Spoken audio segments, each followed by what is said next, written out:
Some of the best advice my dad's ever given me is just trust yourself and just back your ability, and no matter what, everyone's gonna be supporting me, and I've always had the support of my family. So my dad's probably been my biggest inspiration. He's been just there every step of the way, and I think he was probably the happiest person when I got the call as well. I think the most important piece of advice would just be to work hard and make the most of what you've got, whether it's whether it is my cricket skills, whether it is off the whether it's schoolwork or off the field. My dad always instilled in me to be able to work hard and make the most of the talent that you do have in whatever you got. So I've certainly taken his advice on board, and I do work hard in everything that I do. The best advice I ever got from my father was when I was thinking about moving to Victoria, actually, and he just kind of said, just go out there and do it, son. You can always come back. Don't be afraid to go and take a risk. So I took the risk, and it's the best decision I've ever made. Probably the biggest advice was to never give in.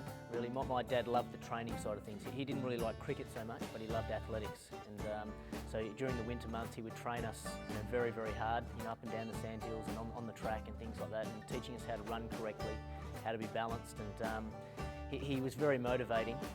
A couple of times, the motivation sort of probably went over the top a little bit. I remember one time being up, struggling up a sandhill, and Dad was standing there in the middle of the sandhill offering encouragement, he reckons, but he used to yell out, "It's mind over matter. I don't mind, you don't matter."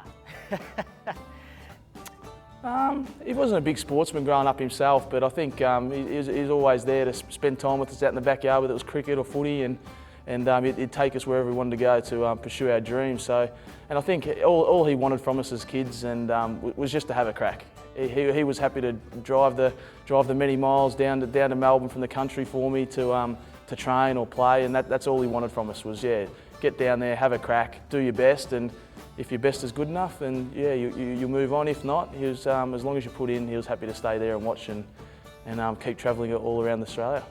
That gives me lots of advice. I guess Dad's always just sort of said to me, work hard. Yeah, that's probably this is pretty simple. Work hard and be good to people. I reckon that's what he said. He never really had a cricket background, but he thought he knew it all. And we had some good blow-ups growing up, when he was coaching, that sort of stuff. But he's always been a guy that supported me, and obviously, just being a good guy to talk to when things aren't going right.